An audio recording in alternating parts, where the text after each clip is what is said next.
Hey everyone, I'm Chris Fuentes. I'm the founder and CEO of Ranger Ready Repellents. We're a 3-year-old company and starting our journey to help folks stop being bitten by ticks and mosquitoes. And we're happy to share some good information with you to how to prevent that from happening. Oh, Mayla, sorry, I think you're on mute. There you go. Hi. Okay, thanks. Hi, my name is Mayla Shu. I am the Director of Research and Science at Global Lyme Alliance. GLA is a science and health nonprofit. We raise money to fund education and research in Lyme and tick-borne diseases. So my role there is to make sure that all the information that's provided by GLA is scientifically valid. And in addition, I'm also there to make sure that the money that we give out for research is well spent. I do a lot of conversations with the scientists who we fund to make sure that they're on track and that their research is research that can advance our understanding of Lyme and tick-borne diseases. Great, thank you guys for introducing yourselves. So now I would like to start out by talking about areas that to identify tick-heavy areas and how to avoid them. So there's a couple misconceptions out there. There's a couple places that I think people probably guess where ticks are heavy. But Chris, if you want to start out talking about areas, how to identify areas and how to avoid those areas.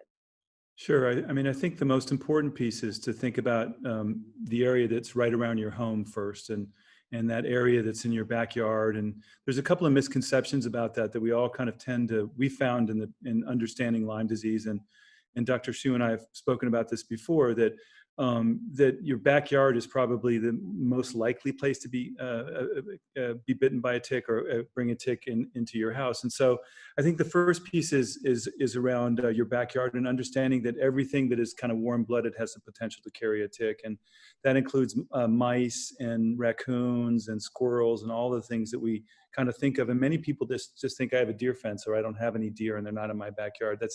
That's really a fallacy. And I think the other piece to that is bird feeders. And we encourage folks not to have bird feeders or actually feed any kind of wild animals, but particularly in this case, because we've seen true scientific evidence that birds migrate with ticks on them to the south, and they're carrying vector-borne diseases back up to the north earlier in the spring, and it creates an issue where these animals can rest and then they drop ticks into your backyard, and then they infect your dog or your children, et cetera. And I think that's something that we've kind of learned to kind of take guard of, if you will. And the other area I want to talk about are two different areas. The first is cycling.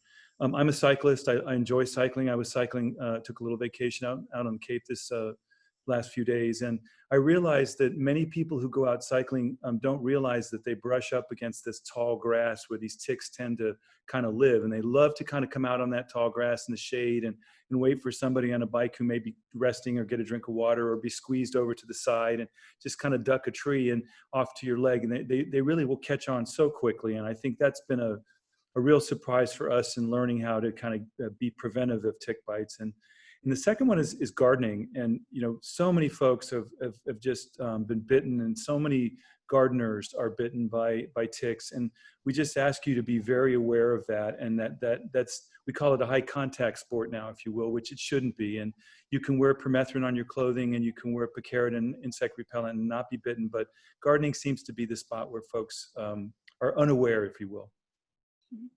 And Dr. Shu, what are some of the areas that people may not be aware of where you can still get bitten by a tick? Well, I think to follow up on what Chris just said, I think people underestimate that you can actually get bitten by ticks that are on trees and bushes that are higher off the ground sometimes, because squirrels and birds bring the ticks up higher. But also we have to bear in mind that it's not always going to be people's yards. It's going to be, and studies have borne this out, that actually the areas that are sort of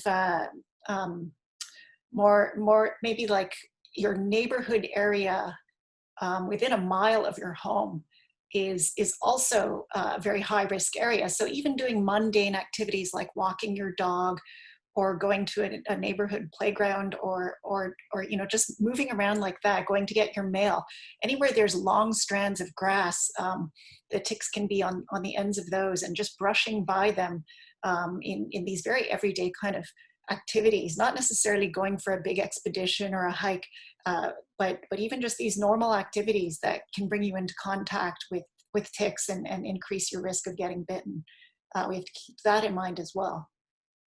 And actually adding, to that, this is the dreaded discussion about dogs, who we all love so much. And, the many folks, and we've spent the last 3 years talking to people live at shows and doing, a person-to-person contact as we build Ranger Ready. And many, many people tell me that they've been bitten by ticks and had Lyme disease 2 or 3 times. And I generally ask the same question, which is, do you have a dog?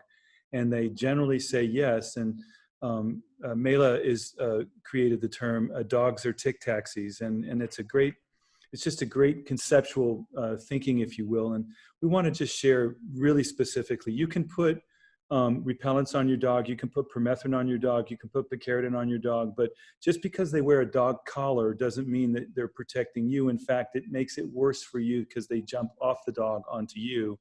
And we don't think about the places that are really susceptible. The first is the back seat of your car, where your car seats are. And as you run into the grocery store, and Fido runs to the front seat and then runs back when you say, get out of my seat. And they leave a little tick there because you just came from the park and you were shopping. And so we want to be really mindful of that. And having your dogs on your couches, and particularly having dogs in your bed, is the easiest way to really be bitten by a tick. And a lot of folks ask me, well, what do you do? And I say, well, don't let the dogs in the bed. And they kind of say, well, we can't do that. And I always laugh and say, well, then you can wear Ranger Ready to bed. But that's not a perfect solution, and certainly not the most fun one. But it's really being mindful that dogs are tick taxis, and they are the #1 carriers of vector bringing it into your house. We don't know that scientifically. That's just anecdotally. People with dogs, and horses and dogs, tend to get bitten more, are more susceptible. Well, and we also know by looking at, if you track dogs getting Lyme disease and tick-borne diseases in America, you can see that it's been increasing. So dogs are kind of like a sentinel species for us too, telling us that the ticks are out there, and where the dogs go, we often are also. So, that's definitely an important point, I think. Yeah. And another place to be aware of also is the beach. So you can still get bitten by a tick at the beach. So especially with July 4th coming up, make sure you put on sunscreen, and then also make sure that you put on repellent, just for extra protection. So speaking of repellents, Chris, if you want to go into a little bit about how to choose the right repellent for the entire family. Sure. We spent a lot of time developing Ranger Ready. It took us a couple of years to understand the market and why things were. And we looked all over the world as to why our country people in our country were being bitten by ticks and mosquitoes at a higher rate. And we're a developed country, and we had a lot of activity, and the purchase of repellents is very high. And what we learned was people generally don't like to wear repellents. And we learned that they don't really like a repellent that hurts their skin or doesn't smell good, is oily, or damages their gear. So we looked around as far as we could find, and we went to Europe, and we discovered something called picaridin. It's also called icaridin. And its little sister, if you will, or cousin, was the precursor. And if you remember the myth about, or the truth that Skin So Soft came into the market a long time ago, and everybody says, oh, it's a great repellent. It has about 7% of the little sister of icaridin, picaridin, which was developed by the World Health Organization in Germany in 1989. It's been used in Europe for 30 years. It's the #1 repellent across the developed markets in Europe. And so we started testing it and started understanding what it is. And we learned that the CDC has been long recommending to use picaridin 20%, which is the most effective active ingredient to repel ticks and mosquitoes. And we've learned that the benefits of doing that is you can use it for the whole family, and you can use it during the entire duration. So I like to break the family into 3 groups. The first is kids. Really putting repellents on children under 1 year old is really not recommended. We highly recommend, if you want to get a mosquito net or get a tick net, or don't put them outside, or don't compromise them, and keep them away from your dog, and keep them away from areas where they'll be compromised. And then after 1 year old, you can put repellents on Picaridin is recommended as a repellent for that's safe over 1 year old, and it's also safe during pregnancy. And that's one of the things we like, is because a lot of pregnant moms are with 1 year olds or 2 year olds, and they're juggling multiple children. You can't have this, well, I can't use that, and I can't touch my other child over here. So we've learned a lot about that, and we've learned a lot about identifying that young kids and early on, and Mayla can share some of those stats, but there's a big curve from age 5 to 7 to 9. As they climb, they do get tick bites. And then there's an interesting drop in tick bites, which is the second group of folks, which is teenagers. And we all kind of know teenagers, but as they progress through the period where you actually don't inspect them or see them in the shower, and they become self-inspectors, if you will, and looking for ticks, they generally don't do a great job of it. But then it's also the same time that they're increasing their activities outside. They're playing sports and they're active outside. They're the ones going to the beach, and they're creating these opportunities to be bitten by ticks. And they're not the most careful, as you know. And that's one of the parts of helping teenagers become tick aware. We love the line that GLA uses, which is be tick aware, and having them become tick aware, and posting that and making them aware of it, so that they know, like wearing a seatbelt, you ought to do that, or spraying repellent, you should do that. It's an important part of making sure you're going to be safe. And then the third group is parents. I'm a grandfather now. I'm 61, thinking about retirement, and thinking about that kind of my parents. And I've learned that a lot of folks who are older are getting Lyme disease. In fact, Ranger Ready, one of our growing markets, and people love us on Facebook. It's folks who are 55 plus, and they're out, doing stuff, and they're gardeners, and they're cyclists and golfers, and they're doing all these activities. And we're realizing that they're kind of the forgotten ones who get tick-borne diseases for the first time. And that's kind of our worry is, I spent all this time to retire, get myself to be ready for this wonderful retirement, and then I get bitten by a little critter. It's what we're trying to prevent, and we're seeing it more and more. So we want to, if your parents are doing that, we want you to help warn them to not do that, and make that mistake. Yeah, absolutely. So going off of that, and learning how to kind of make sure that you have the right repellent for your whole family, we have a video on how to properly apply repellents. And one of the things that we've learned is that a lot of people apply as if they would be applying cologne or perfume. They spray it, they walk through it, and think that they have complete coverage. And this video will show you, and hopefully you will impart this to your families, on how to properly apply it so you can make sure that you have full protection. Hi, we're about 100 yards from Ranger Ready's headquarters in South Norwalk, Connecticut, and we're here to share with you how to properly apply Ranger Ready repellents. Today we have the 8-ounce trigger spray and the 5-ounce pump spray, but today I'm going to share with you how to apply repellents with our 8-ounce trigger spray. First thing you want to do is make sure you apply repellents liberally onto your exposed skin, and make sure you rub it in thoroughly and rub it around in the areas where you haven't actually applied the repellent to make sure it's applied everywhere on your skin. The next piece is to make sure anywhere where you have clothing that overlaps your skin, that you spray both the clothing and your skin. And the great thing about Ranger Ready is that it's not harmful to your gear, it won't stain your clothing. Most importantly, you want to make sure that you spray the back of your legs in areas where you don't tend to get a bug spray. And the great thing about Ranger Ready is all of our bottles spray 360 degrees, so you can spray the back of your neck and you can spray your head without spraying aerosols on yourself. One area that we pay a particular attention to is the side of your clothing here, and I highly recommend that you wear a white undergarment when you're out. Mosquitoes and ticks tend not to like light apparel, and if you spray the repellent around this area, they will crawl up and then repel off your clothing. I'm Chris Fuentes, founder and CEO of Ranger Ready Repellents, and today we've learned how to properly apply Ranger Ready repellents so you and your family and your community can stay protected from vector-borne diseases. So in addition to applying repellents, there are a number of other things that you can do to protect yourself. And Dr. Shu, if you could talk a little bit about, there's clothing that you can wear that might help, or other types of preventative measures. Yeah, I think wearing light colored clothes does help, because then you can see the ticks if they're there. It's a little more obvious. One of the major recommendations we always hear about is wearing long pants, and I've kind of given up on trying to get my kids to wear long pants when it's hot out, because they're just not going to wear long pants. But that is, for the record, one of the recommendations: longer pants, and tucking your pants into your socks. Again, a lot of people don't want to do that, but it is a recommendation. If you wear long white socks over the cuffs of your pants, you'll be able to see ticks better and remove them. I try to make it very routine that we check ourselves for ticks after we've been outside, or at least, every day before going to bed. It's part of the routine, just like brushing your teeth. And taking showers, I think, at the end of the day during the tick seasons, I think that really helps a lot, because not only are you able to see yourself, your whole body, but if you're taking a shower, you're feeling yourself. So if you feel any bumps or things that are not normally there, then you will follow up on that, and you'll be able to find ticks. A lot of times ticks are attached actually to people's heads. And, if you have dark hair like I do, you can't see that. So, even just giving yourself a kind of scalp massage at the end of every day will help you identify whether or not there are any attached ticks. So those are strategies that I would do. I would also suggest that people spray their shoes.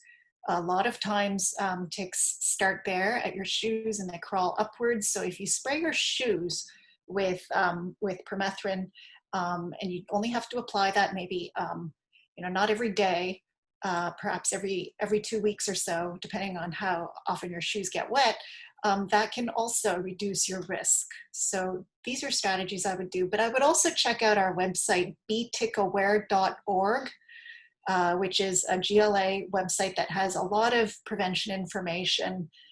There's a video, there's educational information that is probably very helpful. Mm-hmm. And I think there's, to add to that, there's a couple of things that we really highly recommend you do. And the shower concept is a really good one. And if you don't have a full-length mirror in your bathroom, and make sure that your kids do and you do, so you can see, just make sure you can check where you don't normally see yourself. And I may touching your head and making sure there's nothing embedded in the back of your head is really important. And I think the other one is when you come in from being outside, take your clothes off and throw them in the dryer for 20 minutes on high heat.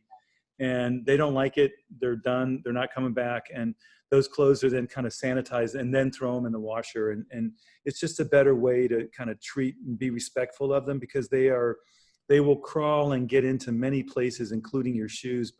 And we've especially seen young girls with long hair, they love to grab onto a strand of hair, and it's just an easy catch. And the next thing you know, they're embedded in the back of their necks and things like that. So being mindful of this and where they are is also including that routine, if you will, of taking a shower, putting your clothes in the laundry and doing things like that will ultimately just reduce your risk.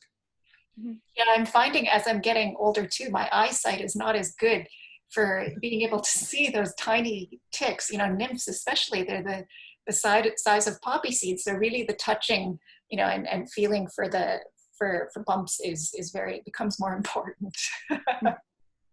And I will say, as a parent of 2 young kids, as most other topical things that you put on children's bodies, when you are using repellent, spray it on your hands first, rub it, and then apply it to their legs and arms, their faces even.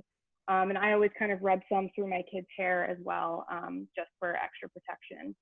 And you can also, as Chris showed in the video, you can spray repellent, especially picaridin, on your clothing. Picaridin won't stain clothing, and it won't ruin sunglasses or anything like that. So that's sort of a second layer of defense. Actually, good, just a moment of, I guess, education, if you will, because a lot of people don't know the difference between permethrin and picaridin. So it's good to take a second and understand that. So permethrin has been widely used in this country for horses and in the farm industry for a long time. And it's actually the core derivative of what they spray on your grass to keep ticks and mosquitoes away, and in various concentrations. And in the United States, we have an effective repellent called permethrin 0.5%. And Ranger Ready is about to launch a permethrin product that's actually coming. We're manufacturing in a couple of weeks. We just got APA approval.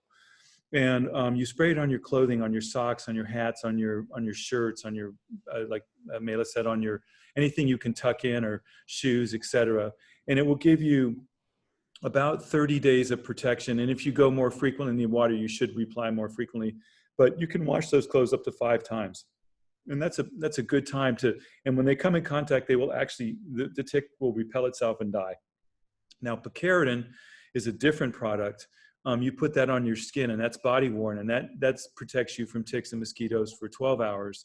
And the difference is that you should wear both, and the CDC really recommends that you wear both. And for example, we just went on a trip and took a mosquito net that we knew there were going to be a bunch of mosquitoes there, and we just sprayed the mosquito net with permethrin and hung it from our bed. And we woke up in the morning and there was, half a dozen mosquitoes on the other side of us, which kind of made me happy, frankly, as opposed to being bitten at night. So that's kind of the thinking, is you have to take what I call personal protective measures against ticks. And part of it is understanding permethrin and picaridin are both effective and non-toxic, and used properly, they protect you, frankly.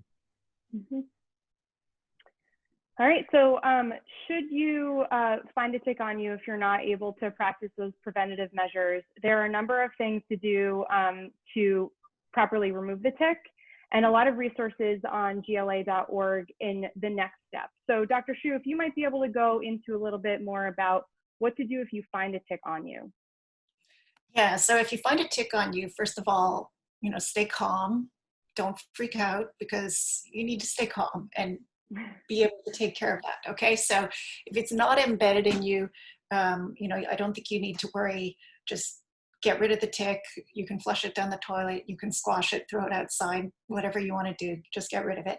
If it is embedded, then you want to remove it very carefully, because if you just take a pair of tweezers and you yank on it, you may leave its head and its biting mouth parts in your skin. And when it does that, when that happens, then you can still get infection by different pathogens. And bear in mind, we've been talking about Lyme disease, but there are actually about 20 different pathogens or infectious microbes that can be transmitted by just the black-legged tick alone. Worldwide, there are all kinds of other ticks, and they can also transmit other pathogens. But for our Northeast US and our US thinking, it's about 20 different pathogens. And so you want to make sure that you lift the entire tick and its mouth parts out of your skin. And so you need to use tweezers for that. And you try and lift the entire tick and the biting mouth parts out. Or you can get these tick removal tools that are sort of like a fork. And so it's kind of like you slide it in, and it, like a fork, lifts up the tick from the skin and also the mouth parts. And once you've removed the tick, then what I would like to do with it is, myself personally, get it tested for the presence of these different pathogens. And if you go onto GLA.org, you will see that we have a page that has different resources, different labs you can send it to for testing. And what that involves is you save the tick, you put it in a Ziploc bag, and you seal it, and then you send it in to these tick testing labs. A lot of the towns and municipalities in the Northeast will test these for the people who are residents of those towns. And they will give you a report of whether the pathogen is there or not. And this will give you then the information that you can take to your healthcare provider and tell them, I was bitten by a tick that has had Borrelia burgdorferi, that is the bacteria that causes Lyme disease. What should we do about this? And you can discuss further with your healthcare provider. Now, if your tick turns out to be negative for any of these pathogens, that can give you peace of mind, but it still means that you have to be vigilant for other ticks and other bites you might encounter. Great. Yeah, I mean, again, sorry, go ahead.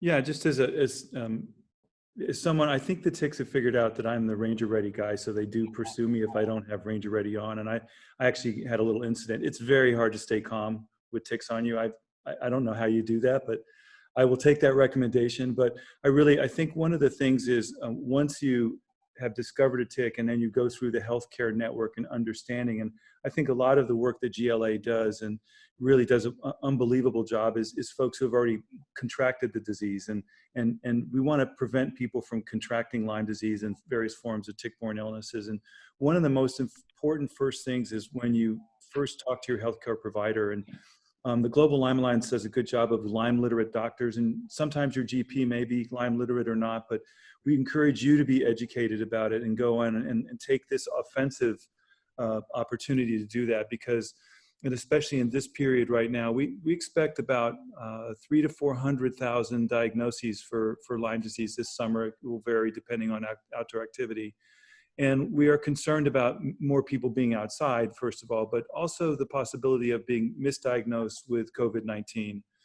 And that diagnosis is probably likely to happen when you don't have a tick when you walk in. And I think really hang on to it. As much as you don't want to have it, put it in a bag and put it in a freezer if you have to, but get it to be tested, because it's the first prevention step that you can take. And I think also being aggressive with your provider, healthcare provider, about Lyme disease and being tested properly. And I think, Mayla, if you could mention a little bit about getting tested for Lyme disease, because I think there's a lot of false knowledge about being tested for Lyme disease and the batteries of tests. You can say, oh, I was tested and nothing happened, and then 3 weeks later you're sick. I think that's a very important point.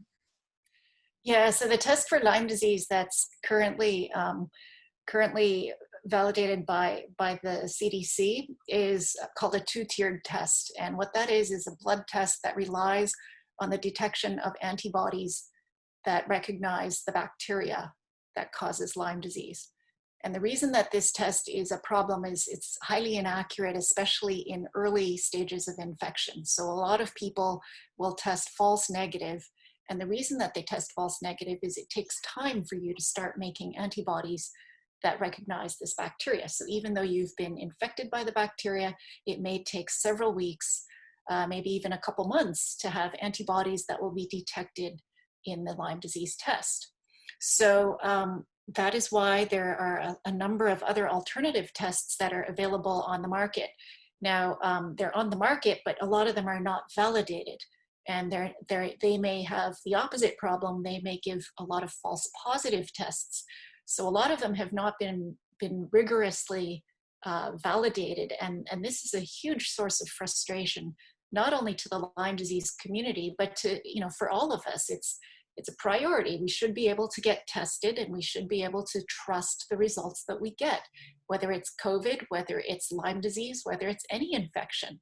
And GLA is supporting projects that will try to develop more accurate tests, especially early on after infection. But right now, we don't really have a fully validated early Lyme disease test that is very accurate. That's unfortunate. And so that's why it's on us to be vigilant for these tick bites, and it's on us to identify whether or not these ticks are harboring these infectious pathogens, unfortunately. And a lot of the healthcare providers, they believe that you can only get Lyme disease if the tick has been attached to you for 3 days. It's actually not true. The risk is higher if the tick has been attached to you longer, but certainly for a number of the different tick-borne pathogens, like Powassan virus, or anaplasma, or Borrelia miyamotoi, which is a kind of relapsing fever disease that is related to Lyme disease, the ticks don't have to be attached for as long. In fact, Powassan virus, which is thankfully very rare, in that case, ticks are thought to be attached for 15 to 20 minutes, and that's long enough for enough infectious virus to transmit into a human to make them ill. So, we do think that it's a priority to test your tick and to be tick aware, but we also need to, at the same time, we have to develop these better Lyme disease tests for sure.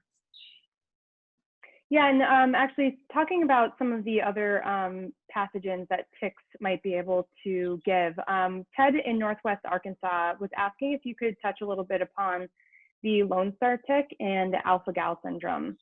He said there's quite a lot of cases where he is in Northwest Arkansas. Oh yes, so the Lone Star tick is a tick that's not the same as the black-legged tick that we are more familiar with in the Northeast, but the Lone Star tick is actually prevalent in all of the United States. And it's the tick that's got this yellow spot on its back, which is why it's called the Lone Star tick. Now that tick in recent years has gained a lot of attention in the medical community because it seems that people who are bitten by that tick may be at higher risk of developing an allergy called alpha-gal allergy. And what this is is an allergy to red meat, mammalian meat, beef, pork. People will notice that they eat a hamburger or a steak, and then 4 or 5 hours later, they have terrible abdominal cramping and diarrhea and vomiting. And it's been traced back to previous exposure to the saliva of the Lone Star tick. So it's not because the tick is actually harboring an infection. It's probably the saliva or something during the biting of that tick that predisposes people to develop this allergy to mammalian meat. It's a molecule that's in mammalian meat. It's not in poultry. It's not in seafood. And in some people who develop this meat allergy, it seems that it may last for several years, and then it sort of gradually goes away. I think it's still being figured out. There's still a lot that is not understood about that. But the Lone Star tick, if I remember correctly, I think I do, that this tick is more aggressive than the black-legged tick. So the black-legged tick is sort of more thought of as an ambush kind of tick that waits for you to walk by and then it crawls onto you. Whereas the Lone Star tick, I believe, is more believed to be more aggressive in its behavior. So it will actually crawl toward you and find you and bite you. So yeah, it's definitely a priority, I think, to understand what's going on with the Lone Star tick and the meat allergy, because this can be significantly impactful on health. I've read a lot about alpha-gal syndrome because it's been emerging over the last, we had 0 cases kind of 2 years ago, and now we have, I think, about 10,000 people in the United States. The number is growing quite substantially, and there's communities now who are talking about it. And I think there's a couple of things. It's very similar to being celiac. If you know people who are gluten allergic, it's that same reaction, and it's not a good reaction. And then there's some controversy, and I think it's interesting because German scientists, worldwide scientists are really working very hard, and the CDC is working very hard to understand this. We had understood that the Lone Star tick had to bite a mammal, like a cow or something that was infected, because cows all have alpha-gal, mammals all have alpha-gal, we simply don't. And what we were trying to figure out, and there's some controversy around whether the tick had to bite a mammal and then bite a human, and I think we've kind of discovered that the tick can, on its own, give us alpha-gal syndrome, and it's growing very quickly, and there's very little science around it. And I think part of that is building communities like we have around Lyme disease. We don't have an alliance specifically around alpha-gal syndrome, but those type of communities are starting to form, and Ranger Ready will support those communities the same way we do with the Lyme disease community, because there are a number, I think, Mayla, 20, there's probably, you can count 10 of them that are really, really up there. And it's very devastating when you think about, up to 15% of the people who are bitten by a tick that have Powassan virus die within 6 weeks. It's, the curve is very different. And we want to be mindful that not getting bitten is the best strategy in the first place. Right, absolutely, yeah. You want to ask some, thank you. Sorry, go ahead. Are there questions from folks that we can answer? Are there any other questions? We didn't have any questions come in, which means that you guys did an excellent job in imparting information. So bravo to you. Thank you so much. But I do encourage, if there are any questions after this webinar, please email info@rangerready.com.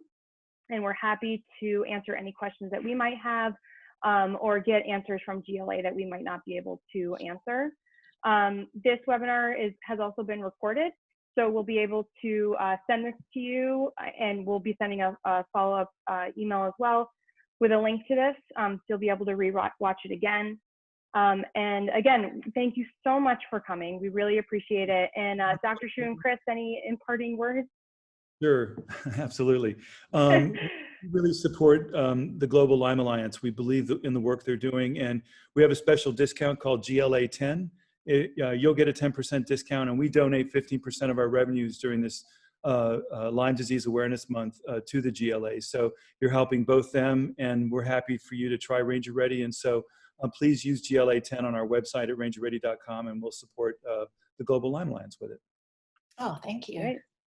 And we actually just had a question come in, which is a great question. We love this question from Kristen. She's asking Chris if Ranger Ready is safe for pets. Yes, it is safe for pets, but not for cats. Cats tend to be lickers, and they lick everything that they put on their skin, and they don't mind what it tastes like. They'll just kind of work through it. It's safe for dogs, safe for horses. There aren't any other pets that we put it on, at least not in my household. And I think the key here is to make sure that you spray it where they're going to be exposed. And we put it on our hands, and we put it on Olive's face by putting on her hands, and she's gotten used to it. And I think the making sure that you spray your dog as they go out is a very good strategy, and doing it daily is more than enough. It works well. Mm-hmm. Mm-hmm. And Kristen, hopefully that helped answer your question. We got a hello from the Central New York Lyme and Tick-Borne Disease Alliance, so thank you so much for joining us.